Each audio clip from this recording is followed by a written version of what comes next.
Hey guys, welcome back to my YouTube channel. तो आज हम अपोजिट सीरीज को फिर से कंटिन्यू करने जा रहे हैं। अगर आपने प्रीवियस चैप्टर्स की एक्सप्लेनेशन नहीं देखी तो आप देख सकते हो, प्लेलिस्ट में अवेलेबल है सनशाइन टू गोडू नाम से, और प्लेलिस्ट का लिंक डिस्क्रिप्शन में भी है, तो आप डायरेक्ट वहां पे क्लिक करके देख सकते हो। तो जैसे कि हमने प्रीवियस चैप्टर में देखा था, जिंग लुजियांग को बोलता है कि तुम आर्मी के पार्ट नहीं हो, इसलिए तुम कोई भी 3 ट्रेजर चूज कर सकते हो आर्मी की ट्रेजरी से। तो लुजियांग ये सुन के बड़ा ज्यादा खुश हो जाता है। तो चैप्टर नंबर 22 की स्टार्टिंग होती है। लुजियांग और जिंग जा रहे होते हैं ट्रेजरी की तरफ। तो जिंग रुक जाता है और बोलता है ये है इंपीरियल आर्मी की ट्रेजरी। फिर हमें ट्रेजरी दिखाई जाती है जहाँ पे बड़ा ज्यादा ट्रेजर होते हैं। लुजियांग एक स्वॉर्ड की तरफ देख रहा होता है जो कि टूट गई होती है, पर उसके ऊपर एक क्रिस्टल होता है। जिंग बोल रहा होता है क्या तुम इसको लेने की सोच रहे हो, पर ये तो ब्लेड पूरी तरह से खराब है और बेकार है। लुजियांग उसकी तरफ देख के सोच ही रहा होता है। फिर जिंग बोलता है कि इस स्वॉर्ड में सिर्फ एक ही चीज है जो वैल्यू करती है, वो है सोरिंग फीनिक्स क्रिस्टल। लुजियांग बोलता है कि इस सोरिंग फीनिक्स क्रिस्टल को हम किसी और चीज में लगा सकते हैं। तो जिंग बोलता है हाँ क्यों नहीं, इसी के लिए तो ये ब्लेड यहाँ पे है। जो सोरिंग फीनिक्स क्रिस्टल है वो किसी की भी स्पीड को इंक्रीज कर सकता है। तो लुजियांग बोलता है तो मैं इसको चूज करता हूँ अपने फर्स्ट ट्रेजर के लिए। फिर लुजियांग बोलता है कि उसके साथ में क्या है एक और ट्रेजर। तो जिंग बोलता है ये एक स्पेयर है, ये भी यूजलेस है, पर जो क्रिस्टल है इसके ऊपर स्कारलेट जेड क्रिस्टल, वो जो है एन्चेंटमेंट को रोक सकता है। तो एन्चेंटमेंट का नाम सुन के लुजियांग यून के बारे में सोच रहा होता है। लुजियांग बोलता है चलो मैं इसको भी लेता हूँ। जिंग बोलता है कोई बात नहीं, मैं तुम्हारी हेल्प करूंगा इनको निकालने में। फिर लुजियांग एक बॉक्स की तरफ देख रहा होता है और सोच रहा होता है ये तो 7 ट्रेजर निर्वाणा पिल है। जिंग बोल रहा होता है क्या तुम इसको भी लेना चाहते हो। लुजियांग बोलता है क्या तुम मुझे दे दोगे इसको। फिर हमें बताया जाता है 7 ट्रेजर निर्वाणा पिल जो है वो एक ट्रेजर है जो किसी भी यूजर की पावर को 3 लेवल इंक्रीज कर सकती है, और चाहे जितने भी खतरनाक इंजरी क्यों ना हो शरीर में, अगर बंदा मरा नहीं होगा तो वो रिवाइव कर सकती है उसको। जिंग बोलता है वो हम क्यों नहीं कर सकते ब्रदर लुजियांग, जो तुम्हारी कंट्रीब्यूशन है वो तुम्हें डिजर्विंग बनाती है इस रिवॉर्ड के लिए। जिंग बोलता है तुमने अपने सारे ट्रेजर्स को चूज कर लिया, क्या तुम और कुछ चाहती हो। तो लुजियांग बोलता है मैं बड़े टाइम से प्रिजन में था यून की, अब मैं थोड़ा सा रिलैक्स करना चाहता हूँ, क्या तुम मेरे लिए एक बड़ा सा रूम अरेंज कर सकते हो जिसमें मैं रह सकूं। फिर लुजियांग बड़ा ज्यादा हैरान हो जाता है क्योंकि लुजियांग का रूम बिल्कुल यून के रूम के पास में होता है। लुजियांग दरवाजा क्लोज करके बोलता है कि क्या मुझे यून के रूम के पास रहना पड़ेगा, ये पक्का जिंग ने ऑन पर्पस ही किया है। फिर लुजियांग बैठ जाता है और एक बुक को खोल लेता है जिसका नाम होता है क्यू कल्टीवेशन मेथड, और उसको पढ़ रहा होता है। तो उस बुक में लिखा होता है कि अगर तुम्हें रिमूव करना है एम्बेडेड क्रिस्टल्स को तो तुम्हें ट्रू फ्लेम्स चाहिए। फिर लुजियांग अपनी आईज क्लोज करता है और जो उसके ब्लैक फायर होती है वो अपने फोरहेड से रिलीज करता है ट्रेजर्स की तरफ। तो जो ब्लैक फायर होती है वो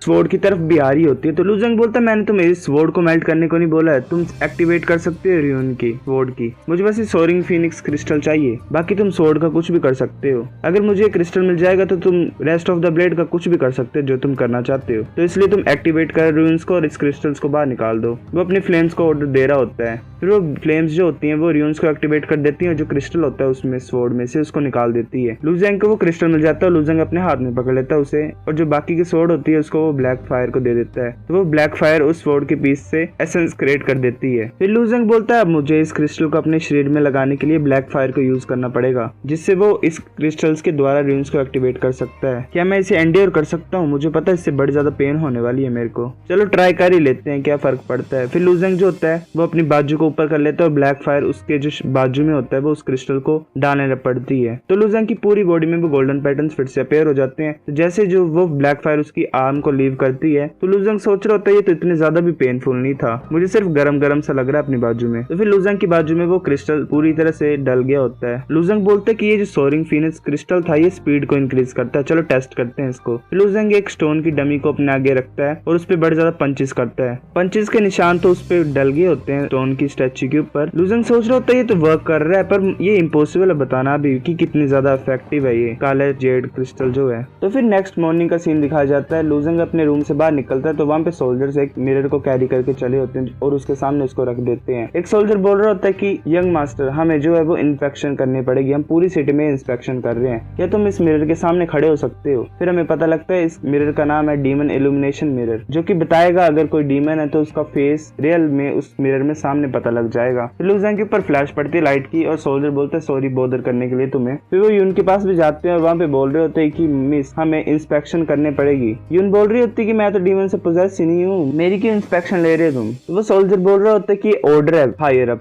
चाहे कमांडर ही क्यों ना हो उसको भी इंस्पेक्शन के अंडर को जाने पड़ेगा। लुजियांग बोल रहा होता है ये सभी लॉयल सोल्जर्स आर्मी के, तुम्हें अंडरस्टैंड करना चाहिए उनकी ड्यूटी को। और कोऑपरेट करो, क्यों चीजें मुश्किल बना रहे हो तुम उनके लिए। तो यून लू ज़ेंग की तरफ देख के बोलती है कि तुम अपने काम से काम क्यों नहीं रखते। लू ज़ेंग बोलते मैं अपने काम से काम ही रखता हूँ, पर ये सही चीजें करने के लिए, इससे तुम अपना काम भी आसान करोगी और उनका भी। तो फिर यून जो है वो लू ज़ेंग की तरफ अटैक कर देती है और फिर लू ज़ेंग भी अपने क्रिस्टल को यूज करता है और उस लेजर को बड़े जोर से पंच मारता है और जब लेजर होती है वो क्यूब में कन्वर्ट हो जाती है, पर लू ज़ेंग की पंच से वो पूरी तरह से डैमेज हो जाता है क्यूब और वहीं पे टूट जाता है। यून बड़ी ज्यादा हैरान हो जाती है और बोलते है कि तुम ऐसा कैसे कर सकते हो, तुमने ऐसे कैसे किया। लू ज़ेंग बोलता है कि मैंने कुछ गलत नहीं किया है और तुम मुझे अभी से कैप्चर करना चाहते हो, मैं ऐसा होने नहीं दूंगा, मैंने बस तुम्हें यही बोला है कि कोऑपरेट करो इंस्पेक्शन के लिए। फिर यून द्वारा अटैक करने लग पड़ती है लू ज़ेंग की तरफ और बोलती है कि चलो देखते हैं कि तुम इसको हैंडल कर सकते हो कि नहीं। और वो लू ज़ेंग की तरफ अटैक करते जा रही होती है, पर लू ज़ेंग भी काउंटर अटैक के लिए अपने पंचेस को थ्रो करता जा रहा होता है और उसके सारे क्यूब्स को तोड़ रहा होता है। फिर यून अपना ऑरा रिलीज करके क्यूब को फॉर्म कर देती है लू ज़ेंग की तरफ और लू ज़ेंग को उसमें बंद कर देती है। लू ज़ेंग बोलता है कि मैंने तुम्हें पहले भी बोला है और तुम देख चुकी हो कि मैं क्या कर सकता हूँ तुम्हारे एन्चेंटमेंट के साथ,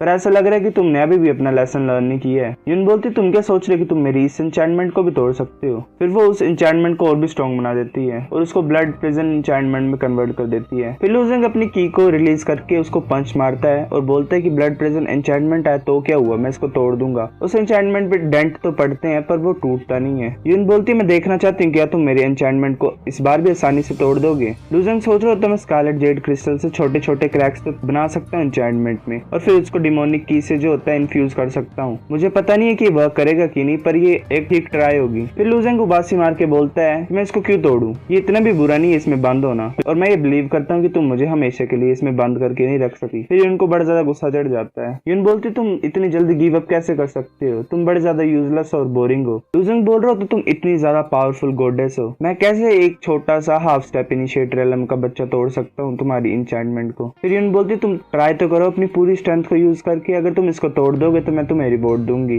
फिर लू ज़ेंग के मन में लड्डू फूटते। लू ज़ेंग बोलता है अच्छा। लू ज़ेंग बोलता है क्या रिवॉर्ड है। यून बोलती जो भी तुम मांगोगे वो दूंगी मैं, अगर मैं दे सकती हूँ उस चीज को तो मैं पक्का ही दूंगी। लू ज़ेंग बोलता सच्ची, तो मेरे को ट्राई करने दो। लू ज़ेंग जो होता है वो अपने क्रिस्टल को यूज करके पंच मारता है उस पे एन्चेंटमेंट पे और क्रैक्स पड़ जाते हैं उस पे। फिर लू ज़ेंग अपनी डिमोनिक की को यूज करता है और वो पूरा क्यूब ब्लैक हो जाता है, टूट जाता है। लू ज़ेंग बाहर निकल के बोलता है तुम्हें अपना प्रॉमिस तो याद ही होगा, तुम्हें मेरी कोई भी रिक्वेस्ट पे एग्री करना पड़ेगा। यून बोलती हाँ मैं रिमेम्बर करती हूँ, अब तुम बकवास करना बंद करो और बताओ। तो लू ज़ेंग बोलता क्या तुम मुझे किस कर सकती हो। यून बोल रही होती ये रिक्वेस्ट तो बड़ी ज्यादा आसान है, तुम पक्का यही चाहते हो क्या। तो साथ में सोल्जर्स होते हैं वो बड़े ज्यादा हैरान हो जाते हैं कि सोच रहे होते हैं ये क्या हो रहा है। फिर लू ज़ेंग बोल रहा होता है हाँ यही मेरी रिक्वेस्ट है। फिर लू ज़ेंग नीचे झुकता है और यून थोड़ा पैर उठा के उसको गाल में किस कर देती है। यून बोलती है कि मैंने अपनी रिक्वेस्ट को फुलफिल कर दिया, मेरे को यहाँ से जाना होगा। फिर हमें यून दिखाई देती है जो सोच रही होती है तो बड़ा ज्यादा स्ट्रेंज है, मेरा दिल इतनी ज्यादा फास्ट की धड़क रहा है। तो गाइस ये चैप्टर इतना था। अगर आपको वीडियो पसंद आए तो लाइक करनी भी, फिर भी लाइक कर दो, शेयर करो अपने दोस्तों के साथ, कमेंट करके बताओ अगर आपको वीडियो पसंद आई है कि नहीं। शेयर करो, सब्सक्राइब करो। तब तक के लिए बाय बाय।